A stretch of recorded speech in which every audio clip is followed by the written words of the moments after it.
She walked in smiling, lip gloss glinting under the hallway light. Perfume, new, expensive, not mine. Her laughter echoed before she even saw me, the kind of laughter people reserve for someone else's attention.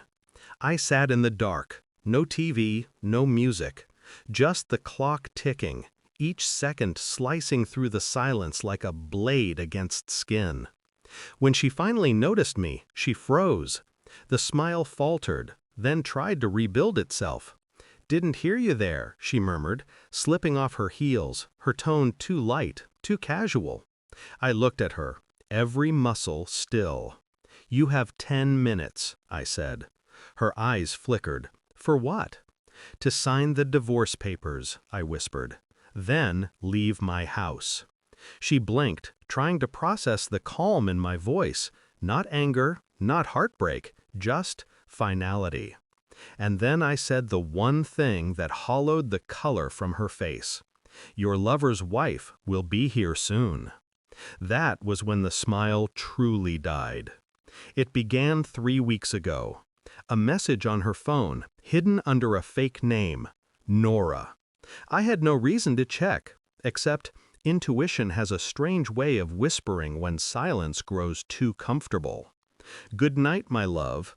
Can't wait for Thursday." I read it twice, 3 times. No panic, no shouting, just that quiet tightening inside me, the way a sniper slows his breathing before the pull. For days I watched her, the small lies, the longer showers, the phone turned face down. She still kissed my cheek before work, still smiled at dinner, but her eyes, they no longer returned home. I didn't confront her, I observed. Because the truth, when it's meant to wound, deserves precision. It was on the following Friday that I traced the number. A private investigator confirmed what I already knew. She was meeting someone. Not just anyone. Daniel Hart. Married, 2 children, wealthy. His wife, Elise, found my number before I could find hers. She'd been tracking the same betrayal from the other side. 2 houses, 1 wound. We made a plan, not of vengeance, but of revelation. Sometimes showing them the mirror is enough. For 2 weeks I played the part, husband, provider, listener. She talked about work, about stress, about needing space. I nodded, poured her wine, kissed her forehead before bed. She thought I was drifting away. In truth, I was circling closer. I collected evidence quietly, hotel bookings, receipts, photos. A hidden camera in her car, one she never thought to check. I watched her enter his apartment at 7:42 p.m., leave at 10:18, every Thursday. Each night she came home, smelling faintly of him. She'd pretend to be tired, pretend to love me. And I pretended to believe her. But my silence wasn't weakness. It was the sound of a trap setting itself. Elise and I exchanged files, her husband's calendar, my wife's lies. We decided it should end where it began, in the place they thought was secret. She wanted to ruin them. I only wanted the truth to breathe. The night before the confrontation, I couldn't sleep. I lay beside her, staring at the ceiling. Her breathing was calm. Mine wasn't. At dawn, I received the message. They're meeting tonight, apartment 304. I went there before they did. Elise waited in the car, hands shaking but face composed. We watched them arrive together. Their laughter floated through the stairwell, careless, intimate. We waited 3 hours, enough time for guilt to be born. When they left, we followed, to my house, my driveway, my doorstep. She walked in smiling.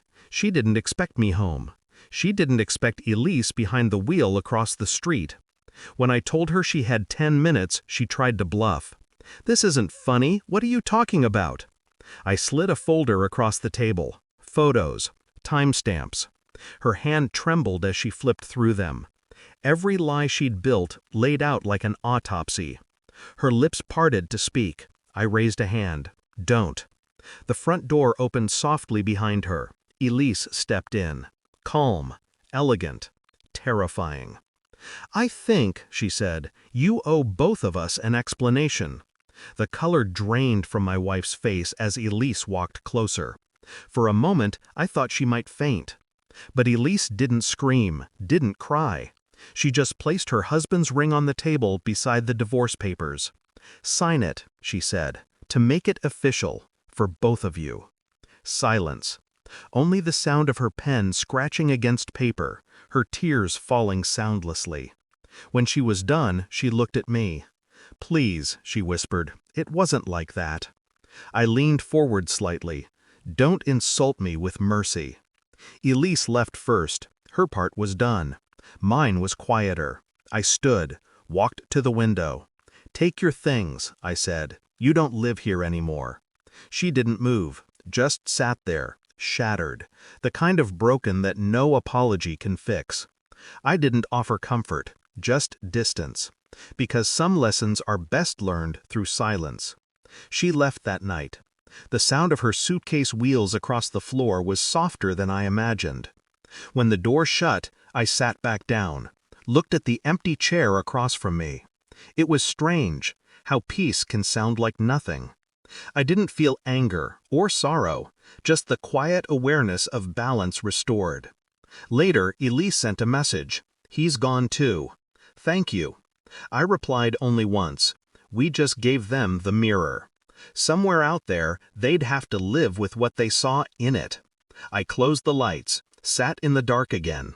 Only this time it felt different. Not hollow, not heavy, just still. The clock kept ticking. And for the first time in weeks, I let it. Because the truth had finally spoken, and I didn't need to say another word.